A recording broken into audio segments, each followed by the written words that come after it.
इसका स्ट्रक्चर होगा,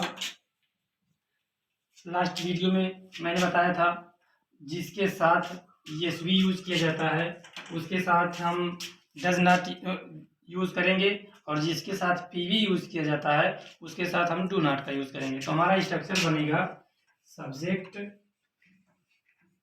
plus does not या do not plus main verb का फर्स्ट फॉर्म जिसे हम पीवी बोलते हैं प्लस ऑब्जेक्ट। ये हमारा स्ट्रक्चर है। इसी स्ट्रक्चर के आधार पर हम ट्रांसलेशन करेंगे। जैसे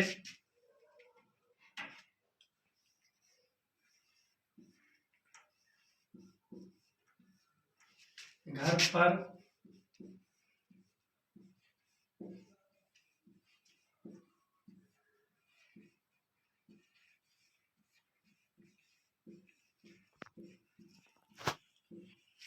नहीं करता है, वह घर पर मेहनत नहीं करता है।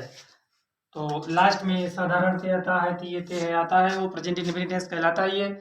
तो इसका निगेटिव फार्मूला जो नहीं करके आएगा, इसमें नहीं शब्द जरूर होगा, तो निगेटिव फार्मूला आएगा और इसमें नहीं करके बताया जाएगा। असर्टिव में बताया ही जाता है कुछ ना कुछ, तो इसमें जो है नहीं करके बताया जाता है। तो इसके लिए हम डज नॉट या डू नॉट का यूज करते हैं। तो जब सब्जेक्ट हमारा सिंगुलर होगा तो उसके साथ हम डज नॉट का यूज करेंगे। अगर यदि सब्जेक्ट हमारा प्लूरल होता है तो उसके साथ हम डू नॉट का यूज करते हैं। और अब मेन वर्ब में जो यस या ईएस का यूज करते थे वो यस या ईएस का यूज नहीं होगा, साधारण फॉर्म यूज की जाएगी। तो सबसे फर्स्ट नंबर हमको क्या नोट करना है, सब्जेक्ट। सब्जेक्ट लिखने के लिए हम पहले ही बता चुके हैं आपको, कौन किसने क्या से हम पूछेंगे। सबसे पहले पूछेंगे कौन से। तो कौन मेहनत नहीं करता है, जरूरी नहीं है कि सब्जेक्ट यहाँ पहले ही आएगा, सब्जेक्ट हमारा बीच में भी आ सकता है। जैसे घर पर वह मेहनत नहीं करता है, तो सब्जेक्ट हमारा बीच में भी आ सकता है। लेकिन जब भी हम इंग्लिश ट्रांसलेशन करेंगे तो सब्जेक्ट हमेशा पहले लिखा जाएगा। तो सबसे पहले सब्जेक्ट लिखा जाएगा। तो हम इसमें ढूंढेंगे कि कौन मेहनत नहीं करता है, तो चाहे यहाँ होगा चाहे यहाँ होगा, जो सब्जेक्ट है वही मिलेगा। जो सब्जेक्ट जो कौन से मिल रहा है वही सब्जेक्ट होता है, उसी को नोट करेंगे सबसे पहले। जरूरी नहीं है कि घर पहले आए तो हम घर को ही पहले नोट करेंगे। सब्जेक्ट हमारा चाहे जहाँ होगा, चाहे बीच में होगा, चाहे लास्ट में होगा, चाहे पहले होगा, फर्स्ट नंबर हम सब्जेक्ट को ही नोट करेंगे। तो सब्जेक्ट हमारा क्या है, ही। घर पर वह मेहनत नहीं करता है अर्थात पुरुष है, पुरुष है और एक वचन है, तो उसके लिए हम ही लिखेंगे। फिर उसके बाद डज नॉट यूज करेंगे, क्योंकि ही के साथ जब ये सिंगुलर सब्जेक्ट है तो यस भी यूज किया जाता है अफर्मेटिव असर्टिव में, तो इसके साथ हम डज नॉट यूज करेंगे। वैसे भी सिंगुलर सब्जेक्ट है तो सिंगुलर के साथ जो डज होता है ये सिंगुलर सब्जेक्ट के साथ यूज होता है, और जो डू होता है ये प्लूरल के साथ यूज किया जाता है। तो यहाँ पर हम नोट करेंगे does not, he does not. फिर उसके बाद डू नॉट को हम क्या करेंगे, छोड़ देंगे। अब क्या आ जाएगा, मेन वर्ब का फर्स्ट फॉर्म जो साधारण फॉर्म होती है पीवी फॉर्म में। तो वर्ब ढूंढना है इसमें, तो वर्ब करता अकेले तो मिलेगा नहीं, हम ढूंढेंगे क्या करता है क्या करती है से जब क्वेश्चन करेंगे तो वर्ब अपने आप आ जाएगी। तो वह घर पर क्या नहीं करता है, मेहनत। क्या नहीं करता, नहीं करता। तो मेहनत करना, मेहनत करने की इंग्लिश होती है वर्क हार्ड। वर्ब सही ढूंढ पाएंगे हम तो सेंटेंस हमारा सही बनेगा। तो वर्क हार्ड इसका साधारण फॉर्म नोट कर लिया जाएगा। फिर उसके बाद ऑब्जेक्ट आ गया। तो ऑब्जेक्ट के लिए लास्ट वाले वीडियो में हमने बताया था किसको, प्राणी, क्या, वस्तु, कैसे, तरीका, कहाँ, स्थान, कब, समय, क्यों, कारण। तो सबसे पहला नंबर हम किसको से पूछेंगे, किसको मेहनत नहीं करता, नहीं मिला छोड़ दीजिए जाने दीजिए। कैसे मेहनत, किसको क्या मेहनत नहीं करता, नहीं मिला। कैसे मेहनत नहीं करता, कहाँ मेहनत नहीं करता, घर पर। कहाँ मेहनत नहीं करता है, घर पर। तो घर पर मिला तो हम घर पर के लिए एट होम नोट कर लेंगे। बाकी और तो कुछ बचा नहीं है, तो सेंटेंस हमारा यहीं पर इन हो जाएगा। एक कीजिए,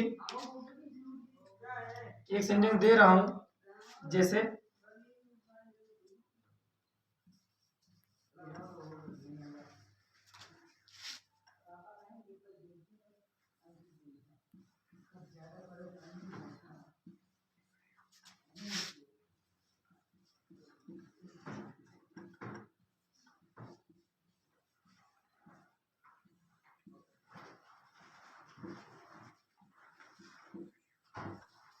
थोड़ा कीजिए, फिर उसके बाद हम देख बता रहे हैं। तुम रात में मुझे, यहाँ पर मुझे लिख लीजिए, तुम रात में मुझे सोने नहीं देते हो। दिए है आ गया है, सेंटेंस वही है, प्रेजेंट इंडेफिनिट टेंस का ही निगेटिव फॉर्म में है। तो निगेटिव फॉर्म के लिए स्ट्रक्चर हमारा यूज होगा subject, does not, do not, main verb को फर्स्ट फॉर्म प्लस ऑब्जेक्ट। तो यही सूत्र यूज करके हम ये सेंटेंस ट्रांसलेशन करेंगे। कीजिए आप, उसके बाद हम देखते हैं। ठीक है, सब लोगों ने कर लिया होगा। आइए अब देखते हैं कि इसका ट्रांसलेशन क्या होगा। तो सबसे पहले हम क्या यूज करेंगे, सब्जेक्ट नोट करेंगे। सब्जेक्ट जरूरी नहीं है कि यहीं पर हो, ये तो हम लिख दिए हैं हिंदी में, नहीं तो ये यहां भी हो सकता है।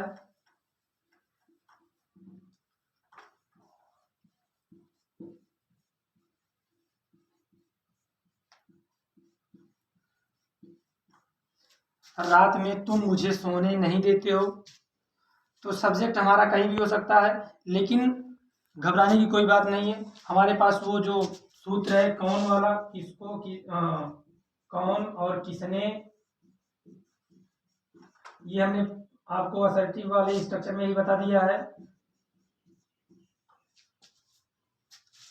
इसी से हम सब्जेक्ट ढूंढ लेंगे, चाहे जहां होगा सब्जेक्ट को ही पहले नोट करना है। तो कौन सोने नहीं देता है, मुझे या तुम, तो तुम मिलेगा तो हम तुमको पहले लिख लेंगे।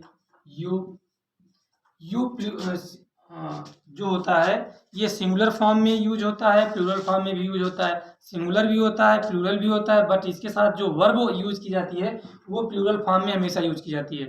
हमेशा इसके साथ प्लूरल फॉर्म का ही यूज किया जाता है। तो इसके साथ हम डज नॉट का यूज ना करके डू नॉट का यूज करते हैं। यू डू नॉट, अब उसके बाद वर्ब लिखना है। वर्ब क्या करते हो, ढूंढने के लिए क्या करते हो, सोने नहीं देते ना, तो यहाँ पर देने के लिए अंग्रेजी जो होगी हम गिव नहीं लिखेंगे। यदि हम गिव लिखेंगे तो सेंटेंस हमारा गलत हो जाएगा, क्योंकि देने का तात्पर्य कोई वस्तु, अगर यदि कोई वस्तु दी जा रही है तब हम गिव नोट करेंगे। यहाँ पर हम नोट करेंगे लेट, अनुमति देने के लिए लेट का यूज किया जाता है। किसी चीज, किसी के लिए भी अनुमति देना है तो हम वहां पर लेट का यूज करेंगे। यू डू नॉट लेट, फिर उसके बाद क्या लिखेंगे, अब वर्ब तो हमने लिख लिया, अब फिर ऑब्जेक्ट वही आ गया ऑब्जेक्ट। तो ऑब्जेक्ट के लिए फिर वही फॉर्मूला अफर्मेटिव असर्टिव वाले में हमने नोट किया था, किसको, प्राणी, क्या, वस्तु, कैसे, तरीका, कहाँ, स्थान, कब, समय, क्यों, कारण। किसको सोने नहीं देते हो, मुझे, मी। क्या नहीं सोने देते हो, कैसे नहीं सोने देते हो, कहाँ नहीं सोने देते हो, कब नहीं सोने देते हो, रात में, एट नाइट।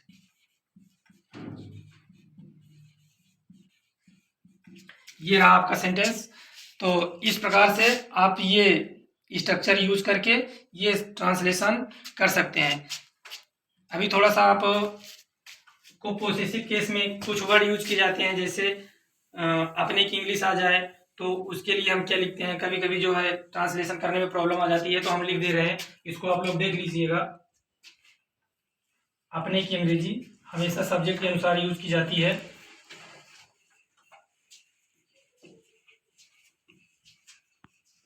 इसको पोसेसिव बोलते हैं।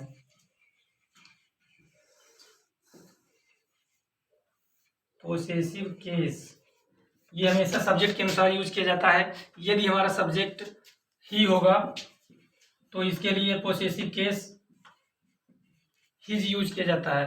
अगर यदि सी होता है तो इसके लिए पोसेसिव केस हर होता है। यदि सब्जेक्ट हमारा आई होगा तो इसके लिए माई लिखा जाएगा। यू होगा तो यू के लिए योर लिखा जाता है। दे होगा तो दे के लिए दियर लिखा जाता है। आवर होगा वी होगा सब्जेक्ट तो फिर आवर लिखा जाएगा। ये तो प्रोनाउन के अनुसार हुआ। जैसे कोई नाउन आ जाएगा तो बॉय के लिए सिंगुलर बॉय है तो उसके लिए हम हिज लिखेंगे।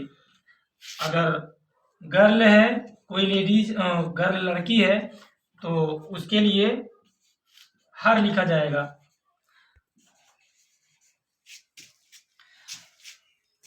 बहुवचन में कोई भी हो उसके लिए दियर लिखा जाता है। प्लूरल में चाहे लेडीज हो चाहे जेंट्स हो सबके लिए दियर लिखा जाता है। जैसे एक एग्जांपल इसका हम नोट कर लेते हैं।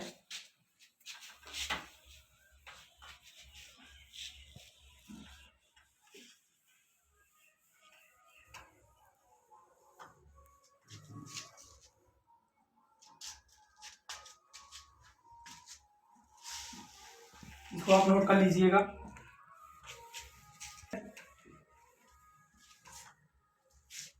ट्रांसलेशन करते समय इसके लिए दिक्कत हो जाती है। जैसे कह दिया जाए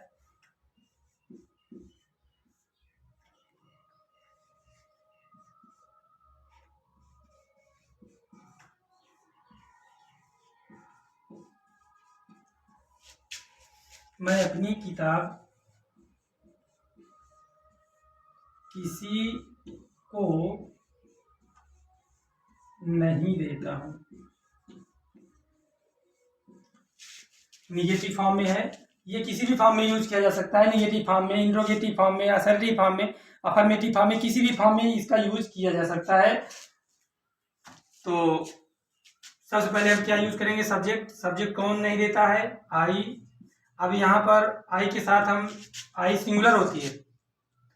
आई जो होती है वो सिंगुलर होती है, बट इसके साथ जो वर्ब यूज की जाती है वो प्रेजेंट में प्लूरल फॉर्म होती है।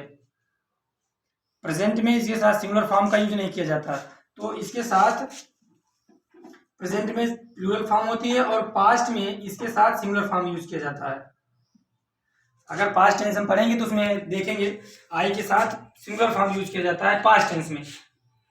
लेकिन प्रेजेंट टेंस में ये सिंगुलर है, लेकिन इसके साथ वर्ब जो होगी प्लूरल फॉर्म में यूज की जाएगी।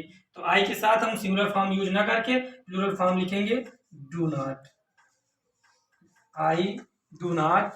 अब इसमें क्या है? वर्ब क्या है? देना। कोई वस्तु देने के लिए हम जानते हैं कि गिव का यूज किया जाता है। I do not give. फिर उसके बाद वही अपना पुराना सूत्र, किसको, प्राणी, क्या, वस्तु, कैसे, तरीका, कहाँ, स्थान, कब, समय, क्यों, कारण। किसको देता हूं? किसी को नहीं। निगेटिव के लिए नहीं आ गया, किसी को, एनीबॉडी। निगेटिव में एनीबॉडी या एनीवन हम कुछ भी लिख सकते हैं, एनीबॉडी या एनीवन में से। अब फिर उसके बाद क्या नहीं देता हूं? My book. अपनी की इंग्लिश हम क्या लिखेंगे? वैसे माई मीन्स तो मेरा होता है, लेकिन यहाँ पर अपनी की इंग्लिश जो होगी वो भी सब्जेक्ट के अनुसार लिखी जाएगी। तो जब आई सब्जेक्ट है तो अपने की अंग्रेजी क्या होगी? पोसेसिव केस इसका क्या होगा? माई होगा। तो यहाँ पर हम क्या लिखेंगे? My book. इसका ये तो हमारा सीधा सूत्र हो गया। यदि हम चाहें तो एनी वन को जो है ये किसको पर मिला है और ये क्या पर मिला है। इसका एक नियम ये भी है कि हम चाहें तो ये इधर आ सकता है और ये इधर उधर भी जा सकता है। पहले क्या वाला लिखा जा सकता है, किसको वाला बाद में भी लिखा जा सकता है। लेकिन इसके लिए हमको या तो टू यूज करेंगे या तो फार का यूज करेंगे। तो अगर हम उस तरह बनाते हैं इसको तो लिख लेंगे I do not give my book, फिर टू होगा एनीबॉडी या एनीवन। हम इस तरह से करके बना सकते हैं, आगे पीछे कर सकते हैं, लेकिन फिर यहाँ पर हमको टू या फार का यूज करना पड़ेगा आवश्यकता अनुसार। तो एक और देखते हैं, करिए आप लोग, देखते हैं क्या होता है। एक्सरसाइज कीजिए।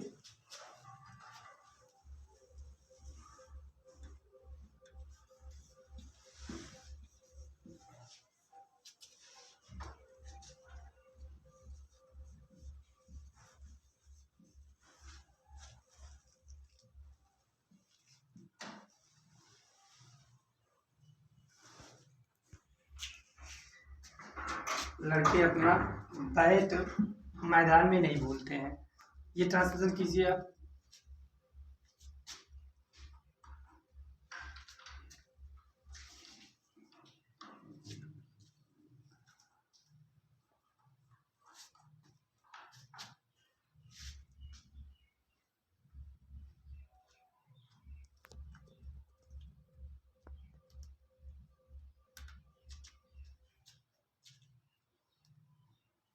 देखिए, बॉयज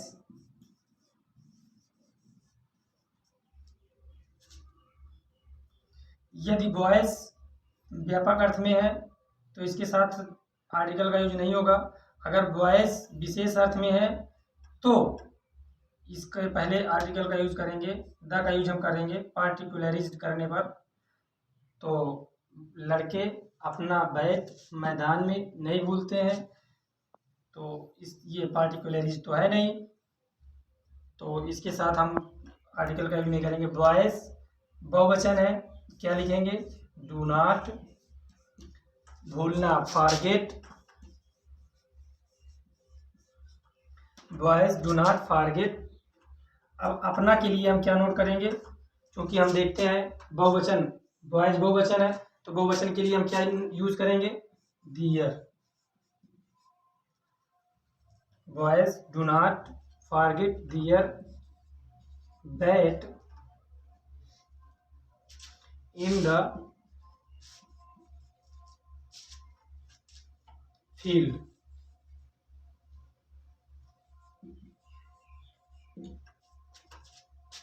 अब ये व्यापक अर्थ में नहीं यूज किया जा रहा है, तो इसके साथ हम द बॉयज कर देंगे।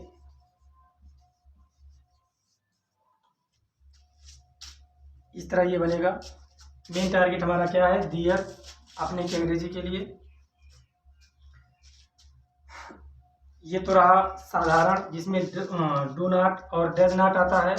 लेकिन यदि निगेटिव सेंटेंस में, प्रेजेंट इंडेफिनिट टेंस के निगेटिव सेंटेंस में नेवर का यूज हो जाता है, निगेटिव प्रेजेंट इंडेफिनिट टेंस का निगेटिव बनाने के लिए भी नेवर का यूज किया जाता है, तो नेवर में डज या डू का यूज नहीं किया जाता। उसके लिए स्ट्रक्चर हम नोट करते हैं। उसके लिए स्ट्रक्चर क्या बनेगा? सिंपल की तरह बनेगा, जैसे अफर्मेटिव असर्टिव वाला स्ट्रक्चर बना था, वैसे ही उसके लिए स्ट्रक्चर बनेगा सब्जेक्ट प्लस नेवर। अब इसमें जो यूज करेंगे यस वी या फिर पीवी, तब ऑब्जेक्ट आएगा।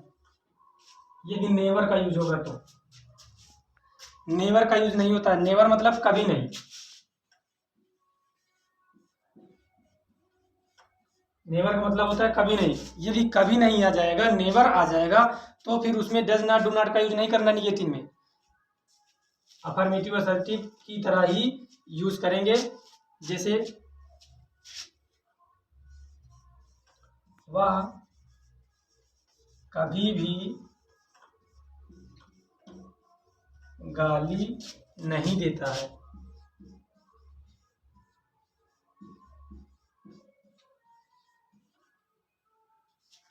वह कभी भी गाली नहीं देता है। तो कभी आ गया, कभी भी, इसमें हम डज नॉट डू नॉट का यूज नहीं करेंगे, नेवर का यूज करेंगे। कभी नहीं के लिए नेवर का यूज किया जाता है। तो सब्जेक्ट तो आगे ही दिख रहा है ही, फिर उसके बाद क्या लिखेंगे? नेवर। नेवर यही लिखा जाएगा सब्जेक्ट के बाद। यस भी लिखा जाएगा कि पी भी लिखा जाएगा, वो सब्जेक्ट के अनुसार डिपेंड करता है। डिपेंड क्या है? सब्जेक्ट हमारा ही है, तो हम क्या लिखेंगे? S V. वर्ब ढूंढेंगे गाली देना, किसके मीन्स गाली देना? अब्यूज। तो जब अब्यूज में हम यस वी पी भी बनाएंगे तो क्या हो जाएगा? अब्यूजेस। He never abuses. फिर उसके बाद ऑब्जेक्ट किसको गाली नहीं देता है, क्या गाली नहीं देता, कैसे गाली नहीं देता, कहाँ गाली नहीं देता, कब गाली नहीं देता, क्यों गाली नहीं देता, वो नहीं मिला, वो सब हम छोड़ देंगे, जैसे यूज किया जाएगा। लेकिन जब भी नेवर का यूज होगा उसमें डज नॉट डू नॉट का यूज नहीं किया जाएगा। यदि हम नेवर के साथ डज नॉट डू नॉट का यूज कर देंगे तो सेंटेंस हमारा इनकरेक्ट हो जाएगा, फिर गलत हो जाएगा।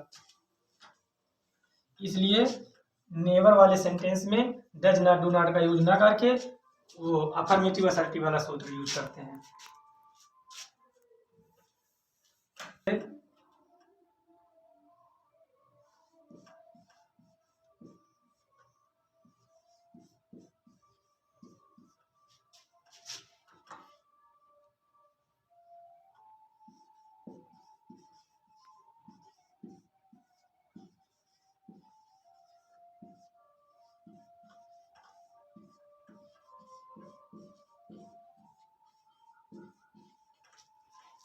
मेरा भाई स्कूल कभी नहीं जाता है। मेरा भाई स्कूल कभी नहीं जाता है। देखिए इसमें कभी नहीं आ गया है तो हम क्या यूज करेंगे, नेवर का यूज करेंगे। और जिसमें नेवर का यूज होता है उसमें डज नॉट डू नॉट का यूज नहीं होता, उसमें हम सब्जेक्ट नेवर एसवीपीवी प्लस ऑब्जेक्ट का यूज करते हैं। तो सबसे पहले हम क्या यूज करते हैं, सब्जेक्ट। सब्जेक्ट लिखेंगे, सब्जेक्ट ढूंढने के लिए वही किसको, कौन कौन स्कूल नहीं जाता है, मेरा भाई। माय ब्रदर, निगेटिव बनाने के लिए ब्रदर सिंगुलर है तो डज नॉट यूज कर सकते हैं, लेकिन अब देखते हैं कि यहाँ नेवर का यूज हो रहा है तो डज नॉट का यूज करना गलत है। डज नॉट यूज नहीं होगा, सीधे नेवर का यूज होगा। माय ब्रदर नेवर, फिर उसके बाद जाना गो, गो को हम क्या करेंगे, एस बी बना देंगे। तो जब एस बी बनाएंगे तो लास्ट में ओ है तो ई ए जुड़ेगा। S H C H O X Z नहीं होता तो मात्र एस अकेले जोड़कर एस बी बना लेते, लेकिन ओ है तो ई ए जोड़कर बनाएंगे। माय ब्रदर नेवर गोज, फिर उसके बाद वही गोज के साथ अभी हम आपको बताएंगे 4 क्रियाएं ऐसी होती हैं जिनके साथ हम सबसे पहले प्लेस लिखते हैं, किसको क्या कैसे कहाँ कब वाला सूत्र नहीं यूज करते। तो गोज आ गया, सेंड आ गया, अराइव आ गया, रीच आ गया, ये प्लेसमेंट वर्ब होती हैं। इनके साथ सीधे हम स्थान लिखते हैं। तो स्थान क्या है हमारा, स्कूल। किसी भी स्थान पर जाना हो तो गोज के साथ टू का यूज किया जाता है, तो goes to school. My brother never goes to school. तो ये रहा निगेटिव असर्टिव का स्ट्रक्चर जिसके सेंटेंस हमने देखे। अब इस पर आधारित एक्सरसाइज आपको पीडीएफ के रूप में ऐड कर दी जाएगी, आप लोग एक्सरसाइज करते रहिएगा। कोई प्रॉब्लम आती है तो कमेंटमेंट बॉक्स में कमेंट जरूर कीजिएगा, उसको हम देखेंगे। और नेक्स्ट वीडियो में हम इसका नेक्स्ट पार्ट देखेंगे, इंट्रोगेटिव। अभी तक हमने असर्टिव सेंटेंस यूज किया, असर्टिव सेंटेंस का ट्रांसलेशन किया। अब इसके बाद हम इंट्रोगेटिव सेंटेंस का ट्रांसलेशन करेंगे, उसका स्ट्रक्चर क्या बनता है, उसका स्ट्रक्चर कैसे बनाते हैं, कहाँ से स्टार्ट करते हैं, तो वो हम नेक्स्ट वीडियो में देखेंगे। तब तक के लिए गुड बाय।